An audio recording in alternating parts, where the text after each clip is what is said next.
dengan kamu, dan kamu akan meninggalkan aku membesarkan anak-anak ini. Tempel di dinding kamar foto tulisan itu. Setiap kali setan datang berbisik, baca tulisan itu. Allah sudah mentakdirkan aku menjadi istrimu dan kamu menjadi suamiku. Dan Allah sudah menuliskan takdir 50.000 tahun sebelum Allah menciptakan langit dan bumi, supaya aku membesarkan anak-anakmu dan kamu menunggu aku di pintu surga. Itu yang pertama. Yang kedua, setiap kali datang pikiran macam-macam, kenapa suamiku, kenapa mendadak, kenapa ke dokter, kenapa nggak ke dukun, kenapa begini, itu kenapa itu setan yang memicu. Langsung potong, putus, hentikan pikiran itu, langsung ambil wudhu, sholat sunat. Usolli sunnatal hajat, saya sholat sunat hajat. Hentikan pikiranku ini ya Allah. Allahu Akbar. Sibukkan dengan sholat sunat, baca Quran, zikir. Zikir yang paling bagus, la ilaha illallah, la ilaha illallah, la ilaha illallah, la ilaha illallah. Itu poin yang kedua. Tiga, pendidikan anak ini teruskan dia di pesantren. Kasih tahu sama dia, harapanku kamu, kau belajar di pesantren, habis pesantren nanti kau kuliah, kau kerja. Empat, banyak orang lain yang lebih hebat ujiannya daripada ibu. Saya punya istri, Ustazah Fatimah. Ustazah Fatimah punya ibu, Umi. Umi ini bersaudara kandung 11 orang. Ayahnya meninggal ketika mereka anak yatim kecil-kecil. Ibunya membesarkan 11 anak sampai meninggal tidak menikah. 11 loh Bu, 11. Saya tahu orang bisa aja ngomong, Ustaz kan enak aja ngomong, bukan Ustaz yang mengalami. Iya betul. Makanya bunyi ayatnya watawasau bil haq, watawasau, saling menasihati. 11 anaknya dia besarkan sendirian.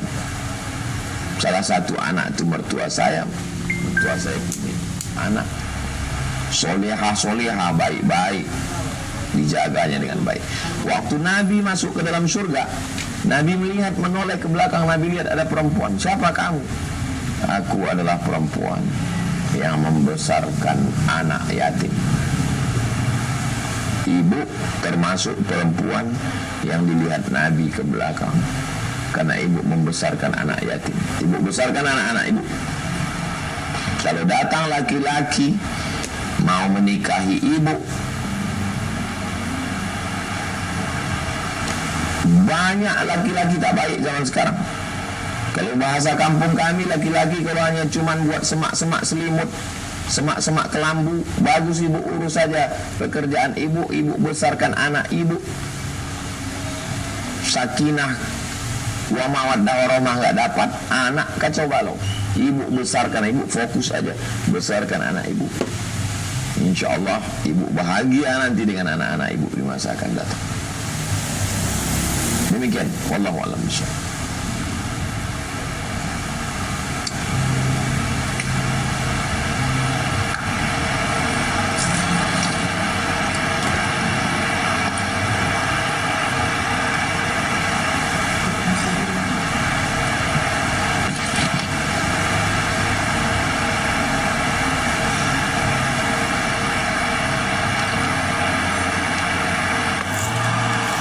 Ramadan.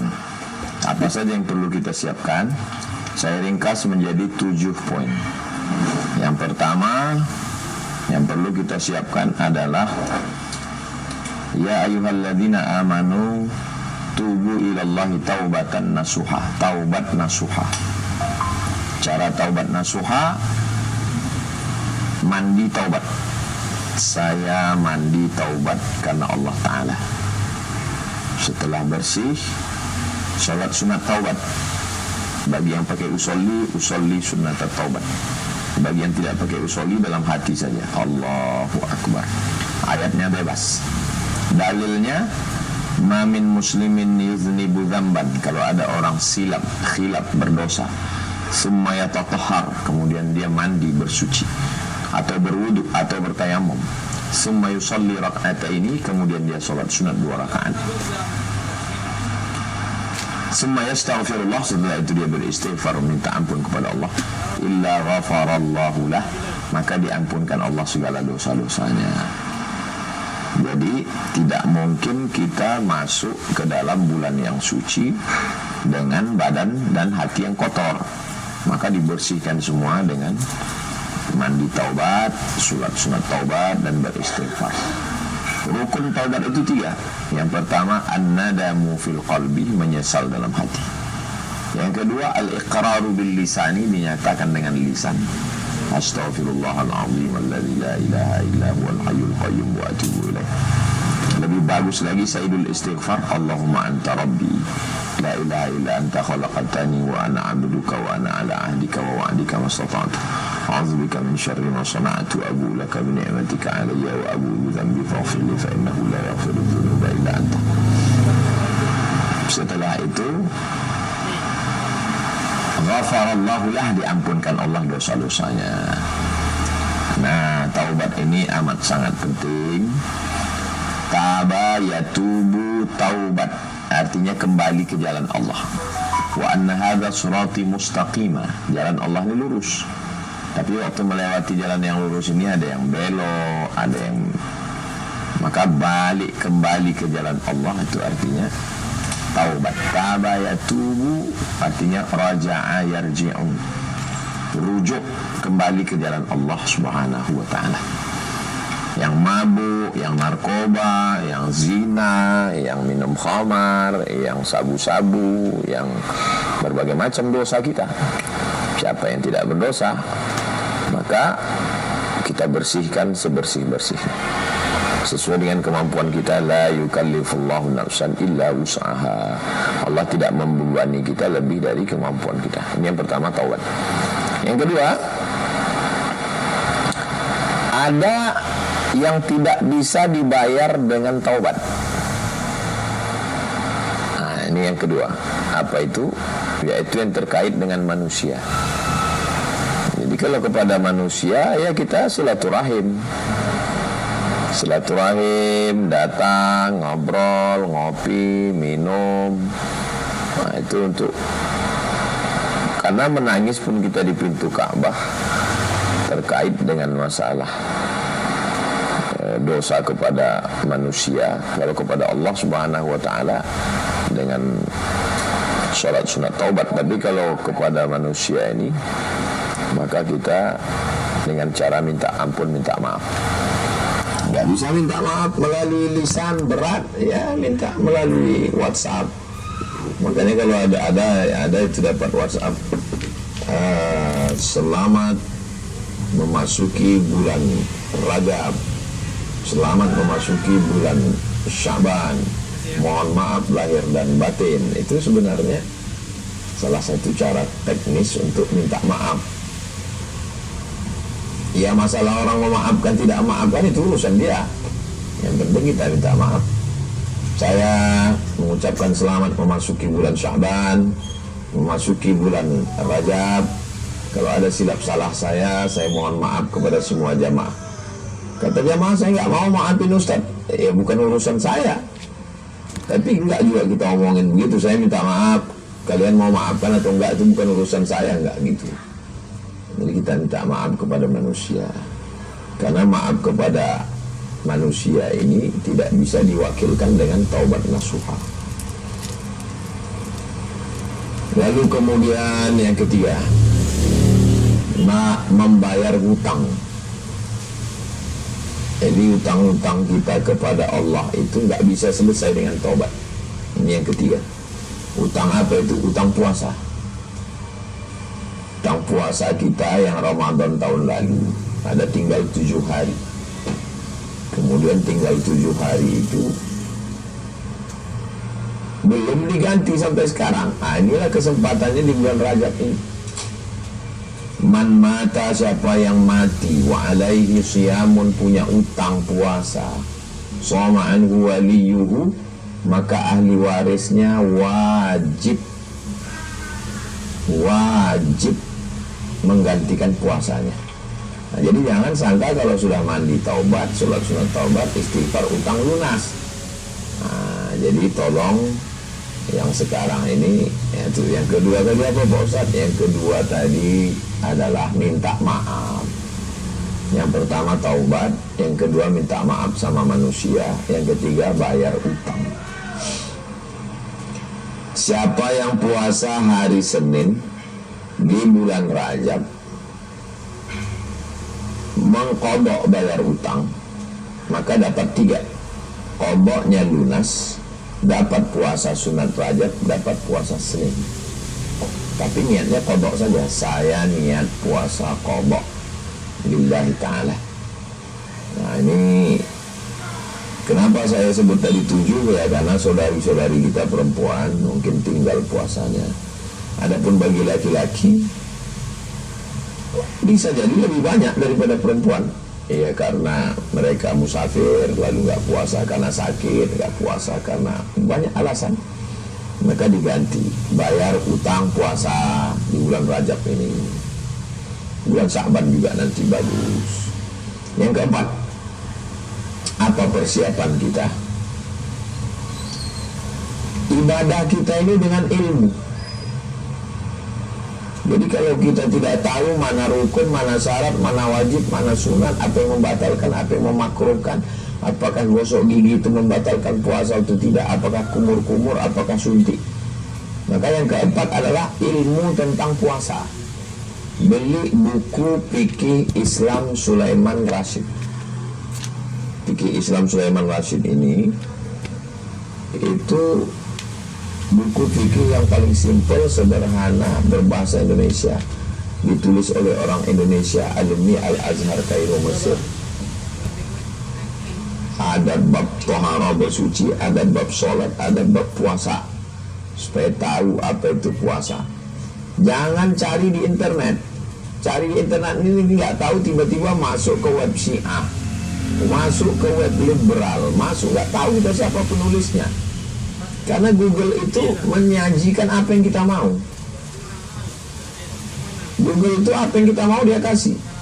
Apa lu mau gua ada, palu gak ada.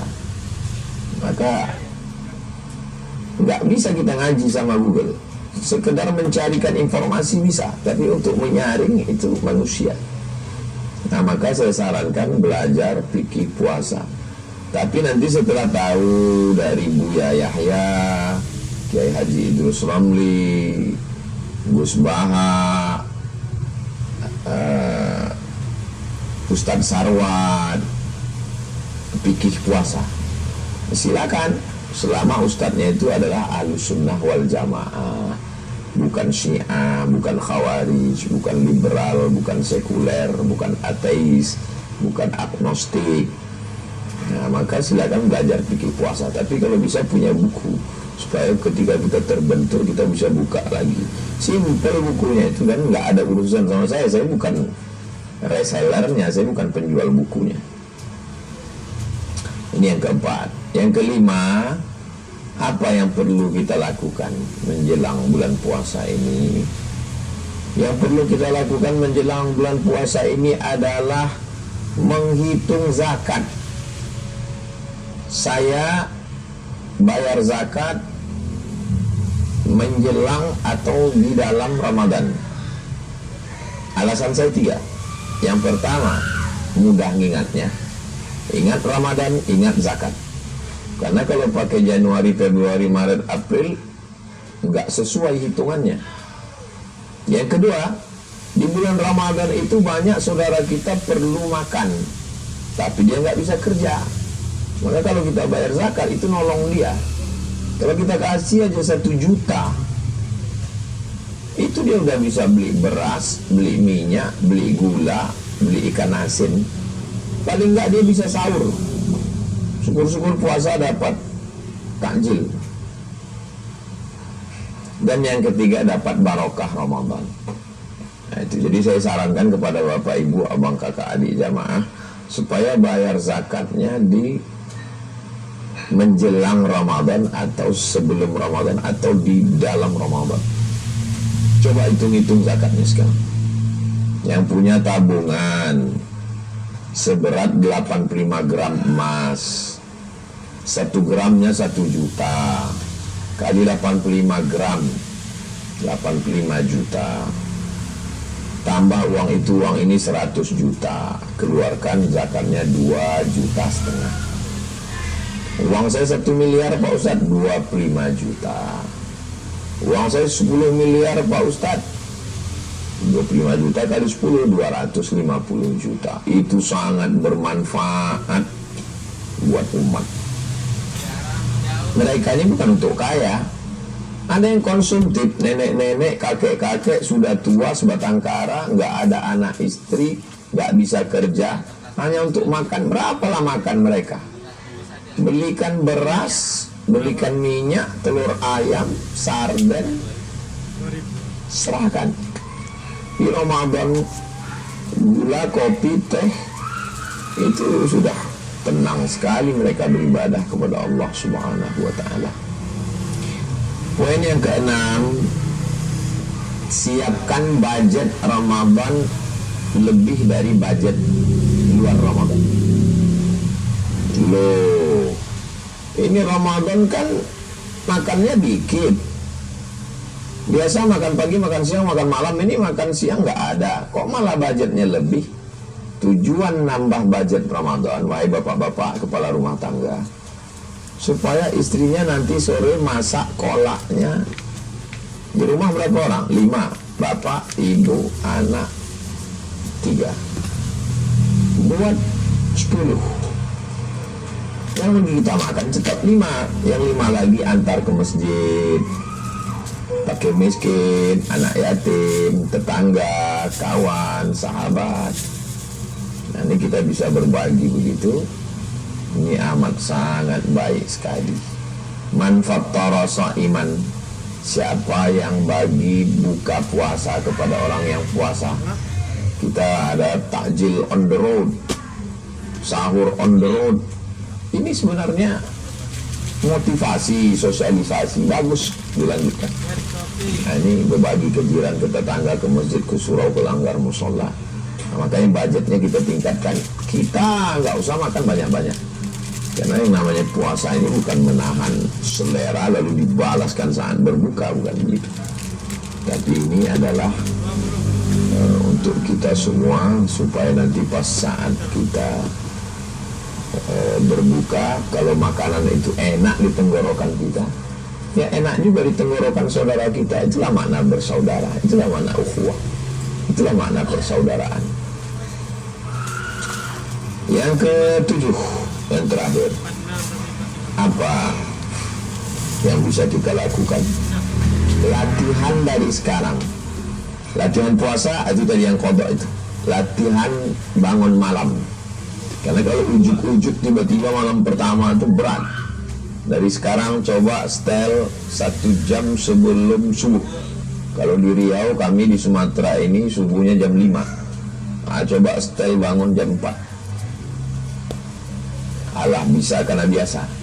Jadi kalau sudah terbiasa bangun jam 4, mandi, sholat sunat taubat, sholat sunat wudhu dulu, sholat sunat wudhu, sholat sunat taubat, sholat sunat tahajud, sholat sunat hajat, syukur-syukur bisa puasa sunat, latihan bangun malam, latihan sholat. Karena nanti ada sholat tarawih. Kalau langsung pertama, berat sekali. Nah, tapi kalau mau latihan dulu, bagus. Latihan bangun malam, latihan sholat, latihan puasa, supaya nanti masuk lapangannya pas 1 Ramadan itu enggak kram. Sama seperti orang mau main bola, main bola, tiba-tiba kaget dia karena enggak latihan dulu. Tapi kalau udah latihan dulu, maka insya Allah. Ini 7 persiapan poin yang besar-besarnya aja. Nanti kelanjutannya kita akan bahas dalam dialog interaktif. Yang bisa menyampaikan langsung silakan, yang tidak kirim ke WhatsApp ke admin, kita akan bahas dalam tanya jawab. Nah, saya kira itu pengantar dialog kita malam ini untuk jamaah Al-Syami. Saya serahkan kembali ke Al-Mukarram, moderator. Nanti kita lanjutkan dalam tanya jawab. Berkah selalu. Wassalamualaikum warahmatullahi wabarakatuh. Waalaikumsalam warahmatullahi wabarakatuh. Syukran kathiran jazakumullah pada Ustaz Al-Mukarram Ustaz Haji Abdul Somad LCMA. Mohon izin Ustaz untuk menyampaikan sesi tanya jawab. Silakan dari para hadirin, para jemaah yang ingin bertanya. Kita batasi ya untuk pertanyaan. Kita mulai dari 3 pertanyaan terawal terlebih dahulu. Silakan.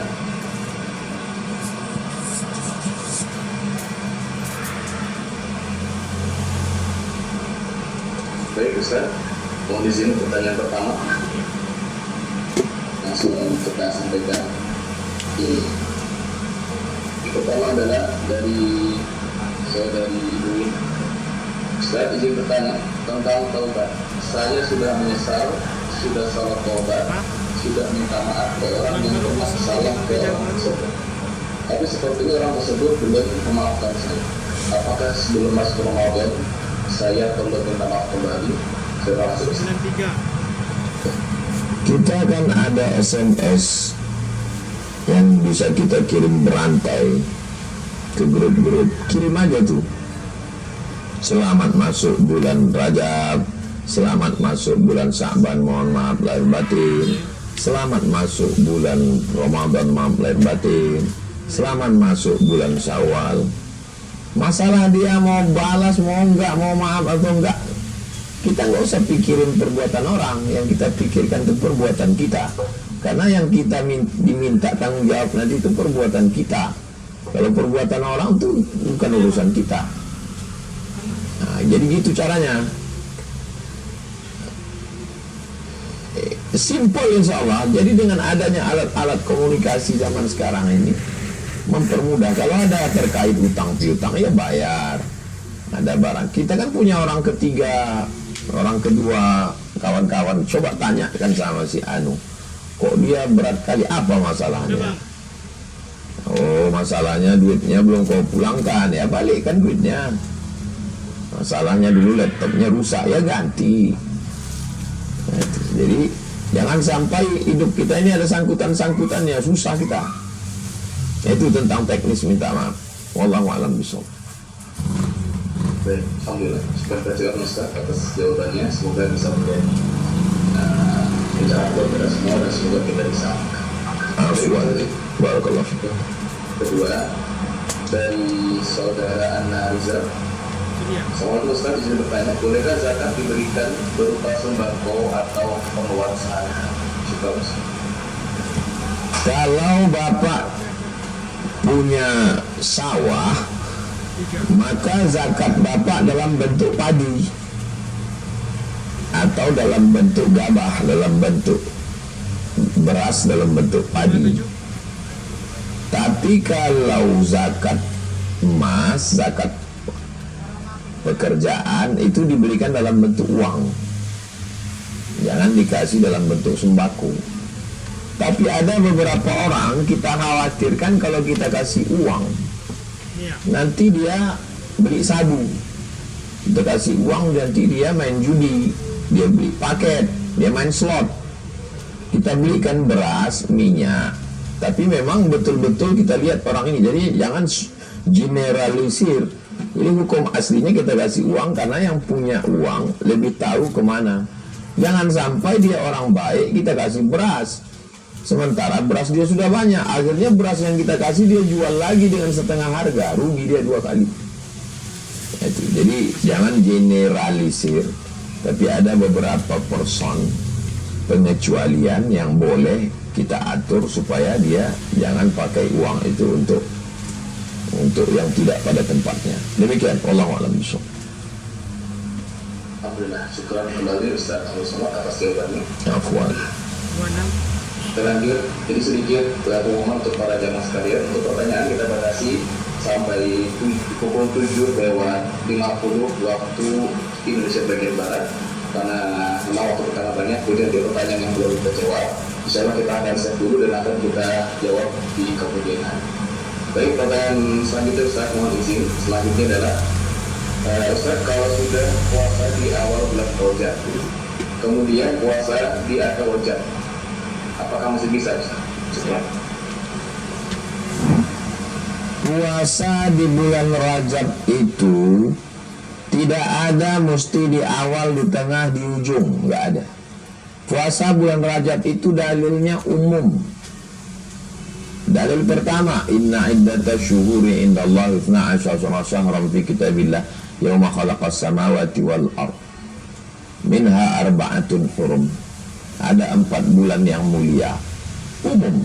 4 bulan mulia, ibadahnya pun umum. Dalil yang mengkhususkan ibadah puasa, wa minal hurumi fasum. Di bulan-bulan puasa, di bulan-bulan haram berpuasalah. Puasanya bebas mau kapan saja, mau di awal, mau di ujung, mau di tengah, mendapatkan puasa. Keutamaan puasa bulan Rajab. Ini tentang puasa bulan Rajab. Demikian, wallahu a'lam bishawab. Alhamdulillah, terima kasih Ustaz atas jawabannya. Barakallahu. Oke. Selanjutnya adalah, saya ingin bertanya, untuk zakat jika bisa suami belum bekerja, apakah boleh dibayarkan zakatnya setelah sudah dapat bekerja? Kalau suami belum bekerja, dia tidak ada income, tidak wajib bayar zakat. Karena wajib bayar zakat itu syaratnya punya zakat apa ini sekarang? Kalau zakat harta, dia punya pendapatan 85 gram setahun. Dia nggak kerja, nggak ada duit, ya dia nggak wajib bayar zakat. Kapan dia wajib bayar zakat? Ketika dia mampu. Milkut tam, dia punya harta kepemilikan sempurna, bukan barang angsuran. Yang kedua adalah milik sendiri, bukan milik berkongsi. Yang ketiga, sampai nisab 85 gram. Ternyata dia enggak punya. Ada punya tapi berkongsi dengan beberapa orang yang belum sampai nisab. Dan dia tidak sampai nisab, jadi tidak wajib bayar zakat. Apa yang mau dibayarkan? Dia tidak cukup syarat untuk wajib bayar zakat. Demikian, wallahu a'lam bishawab.